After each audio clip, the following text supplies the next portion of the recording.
Maple Clan, year 2. Okay, we're not talking about this. I told you at the beginning, me and consistency are not friends. Never have been. I've been trying, and it was just very difficult to find the time to work on it since everything takes time, but you know, we're leaving it be. It's here. I finished it. Finally. My god. On to the nonsense. So, naturally, as all dramatic stories start, we are beginning in Starkland because everybody has to die at some point. Sadly, we have to say goodbye to Darkbelt quite early in the year, at about 127 moons? Yes, 127 moons, I can read. I mean, she literally died on the second moon. She and Flutterdart got into an argument, though I'm not sure about what, but they apologized to each other just as quick as it happened. After everything that's happened so far, she seems to be getting pretty close with Serpent Strike, since I got a prompt saying that Darkbelt feels like she can rely on him.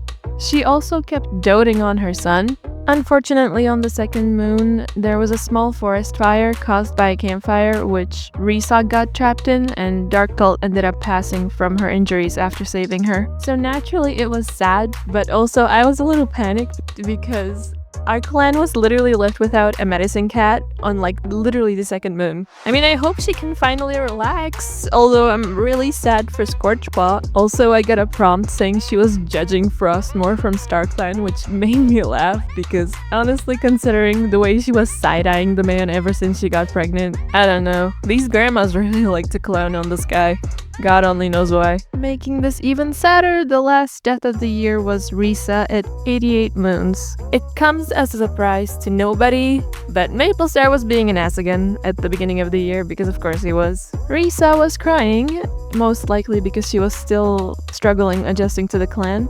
And when she brought any concerns up to Maplestar, just, obviously he ignored her because that's what he does best. And it's also pretty telling that he was the only cat who was literally so aggressive towards her in the sense of just not even acknowledging her existence. And the same moon, I had Serpent Strike come to her and tell her that somebody was talking behind her back, so also, I think he might have gotten called out for it because a moon later he was defending her for some reason. So it definitely feels like backtracking, to be completely honest.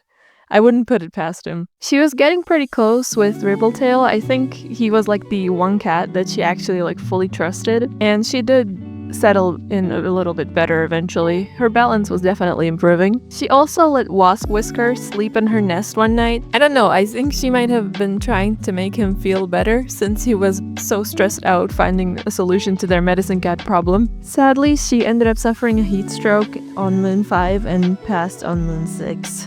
Goodbye, Risa. We will miss your anxious ass. Moving on to the living, we have this disaster again. Yeah, he's still alive. I have no clue what is happening in his head. Guy was prancing in front of Darkbelt, totally showing off, okay. As previously mentioned, he had a very strained view on Risa, and I honestly think the only reason he stood up for her later was to save face, fully. When Darkbelt passed, he kept having nightmares about her, so I guess he has a bit of a conscience. Also, he kept throwing out random extra training sessions early in the morning for some reason, which literally everybody was peeved about. He kept being mean to his son, which shockingly he got called out for by Dandelion Mask of all cats. I mean, she has a crush on him now, by the way. I don't know why every cat, even remotely close to his age, is into him, but okay. I honestly think he has pretty privilege because this guy is a mess. This is the funniest thing. I think he actually realizes he's being an ass because he even wondered why Dandelion Mask was hanging around him. She asked him out, and even though he at first said no, literally a moon later he agreed, so stop lying. His feud with Bravepaw continued, and he seems to be hanging around Frostmore and Serpent Strike more. I think he's trying to get into their good graces. Also, he threatened to change Ribbletail's name because he was messing with his mate. And later in the year, he decided to not go to the gathering because there was a small flooding going on. To add more to his list of crimes, he annoyed the crap out of Flutterdart by splashing her on a patrol, and he was laughing at Bravepaw for getting hurt. We will come back to this one. Because of that last one, I don't think there's any redemption for this man. My guy really needs to start doing his job instead of causing drama, because trying to write down everything he did in a nice, concise way was almost impossible. Wasp Whisker, the name I keep having the worst trouble pronouncing. Alright, so he started off the year by getting a stomachache, and Brave Paw seemed to be a bit worried about it, but it left about a moon after, so he's fine. He was talking to Frostmore and Swampelt at one point, in which case I think he was trying to mediate, sensing some tension between the two of them. We'll get to that on their turn. He was trying to give advice to Maplestar, but I wouldn't hold my breath, man. I mean, the guy doesn't have a great track record. And yes, his crush on Maplestar is very much still there, and most likely not going anywhere. I just feel bad for the guy. On the 4th moon, he was talking to another clan's leader about the fact that they didn't have a medicine cat to see if they could help, and they ended up sending one of their medicine cats to train an already grown warrior to do at least like the basic stuff, although they stayed for a little longer than they planned to because nobody wanted to take up the torch. He was also developing a nice friendship with Risa. Once again, sleepovers, but I think it was mostly just platonic since they didn't really have any romantic like. On Moon 7, him and Maplestar led away a dog from the territory. There was some drama with that one. Also, he goes on a patrol with Maplestar and they ran into a gray fox. Wasp Whisker panicked and ended up getting some scratches, and Scorchpaw and him have some weird rivalry now. Scorchpaw smacked him in the face with his tail, for instance. Honestly, I think the guy needs a vacation. Midnight. What is this? We have not seen this guy, he's new. So we have Midnight now, and no, he is not a talking badger, just a former loner with a very distinct broom mustache. And that is all he is for now. I am not kidding, this man joined right at the end of the year, on the last moon, so we know absolutely nothing about him aside from what he has listed as traits. For now, he is just an old guy who saved a warrior from having to live the rest of his life as a nun without his full consent. I know I procrastinated a lot on drawing him for a while because I didn't know how or what to do with him. I don't know why I suddenly got so self-conscious about him being perfect. I mean, half their heads are too big for their bodies, so I think we crossed that line a while back. Anyway, this is Midnight. If you feel a cold coming on, you can give him a call at his favorite time of day. He might come, although he doesn't believe in contracts, so don't take my word as gospel. I still have no fucking clue who this guy is. Anyway, moving on to a more familiar face, we have Swampelt, who has been acting a bit passive and also aggressive towards her son. I am serious. I don't know what her problem is, but she keeps picking fights with Frostmore, and like literally at one point they were actually in the middle of a fight and others had to step in to separate them. She has also been hanging around Dandelion Mask a lot lately, so God knows what ideas she was putting into Swampelt's head. This is really starting to turn into a grumpy grandma fest. She did help actively bury Arisa, though I know it's her job as an elder, but I kinda imagine that despite everything, she still has a bit of respect towards the dead. Darkpelt and Hopepaw ended up sending Swampelt an omen about Bravepaw's future demise for some reason, and she and Dandelion Mask tried to figure out what the warning is. Not telling Bravepaw anything because why would they? Also, guess who joined the Maplestar fan club? I don't know why. What is happening? My guy has a whole ass grandma club at this point. She seems to weirdly respect Flutterdart more than her own son, which they are very much still fighting at the end of the year. I'm not sure what is happening. I think Swampelt might just have too much time on her paws. Also, I feel like she's trying to get some dirt on Frostmore while still keeping an eye on Serpentstrike because she was seen hanging around him and acting all nice, as if she wasn't suspicious of him at all last year.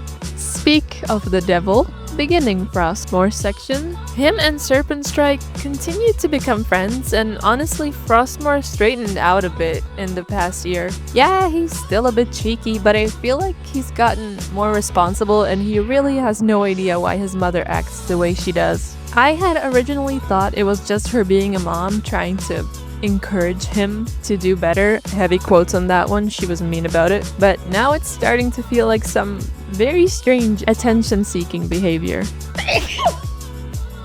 Excuse me. Like, I don't know what she said, but again, the two straight up got into a physical fight. He talked to Bravepaw about Darkfelt after she died, and he seemed a bit frantic in that particular conversation. I think he might be developing a bit of anxiety surrounding this topic. Things definitely are starting to take a toll on him. On a lighter note, at one point, he gathered the clan in the clearing and started telling the story of the Rabbit Prince, and it became a whole thing. Like, Rippletail and Scorchpaw ended up joining in, and they made it a full tail puppet show. He had also been really worried about Bravepaw on Moon 5 because of an accident. I'll talk about that more when we get to her part though. And guess what also happened on Moon 6? The frisky felines made it official. Frostmore and Flutterdart are mates now, which you can likely see already. I don't know which part of the video this is now, so you can probably see both of them next to each other. They kept being so cutesy. Frostmore rolling around in some herbs to smell nice for her. They were watching clouds together. He was also admiring her from afar. Like, I feel like she was a really good influence on him. He's starting to be more active in like actually helping out around the clan and fixing up the camp of his own accord. And when it comes to Flutterdart, let's just say her and Scorchpaw's relationship is, complicated. They learn to be cordial with each other, but I think they most likely just do it to save face. They do not like each other. In complete contrast, she was devastated when Darkpelt died. I'm pretty sure her and Serpentstrike were the last cats to talk to her besides Risa, so I guess they were on the patrol when the fire started. She seems to be pretty good friends with Rippletail now, and she was singing with Bravepaw, which is immensely cute. She's very fond of her. She's really concerned about Frostmore and Swanpelt's situation. I think she's starting to hang around her more to try and help, and Swanpelt seems to really like the excessive attention.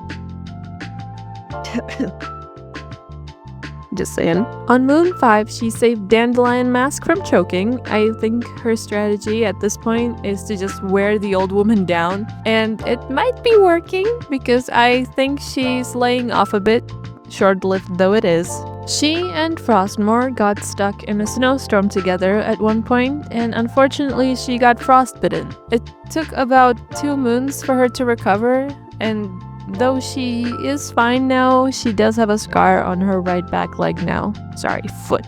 I don't know what it was, but Rippletail was so quiet until like Moon 8. Shortly before Risa passed, he was hoping she would be happy and healthy, and I think he was getting really attached to her and wanted to protect her. About 2 moons after she passed, I don't know what happened, but the man turned into a menace. He was flicking sand and Dandelion Mask's food and was annoying her by it and got yelled at by Maplestar for it. I think he might have been really salty since Dandelion Mask was using Risa as a bit of a, butler for a little while there. He was also bothering Wasp Whisker for a while, to which I honestly have no explanation for that one. He was just being an ass to be an ass. I was getting prompts saying he was feeling neglected, and for some reason he's starting to get jealous of all the younger cats like Serpentstrike and Scorchpaw. But that was pretty much it for him this year. Serpentstrike became a mentor this year. Bet you thought I was going to say something else. No?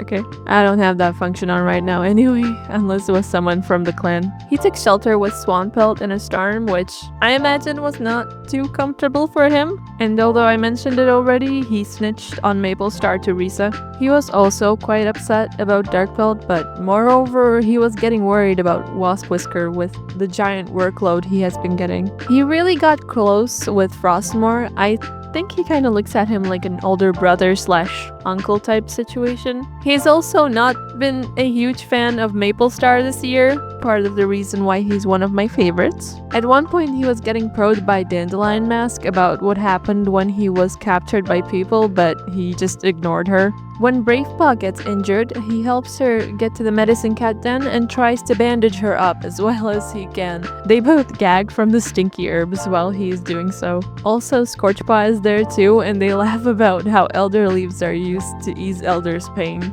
The cat from the other clan had been in camp for a while then, but it was getting a little bit frustrating since literally nobody would step up, so Serpentstrike decided to start training after that. Many cats seem to admire him, and even Rippletail respects him. He was helping him clean up the herb storage. I think he was getting a bit sentimental because he was seen looking at stars at one night. Frostmore comforted him. He really does not want to be a medicine cat, but is doing his best to hold out. Also, he was like a really good mentor to his apprentice, always ready to help and reassure. On the last moon, when Midnight shows up, he gladly steps down from being a medicine cat, but he was pretty much a model warrior this year. I think he was trying to make up for running away that one time. Our favorite flashlight boy graduated this year, though he did have quite a bit of a harsh start to the year. He was helping out elders a lot and also attempted to try and fix the relationship with Flutterdart, but unfortunately it did not work out. And then his mom died.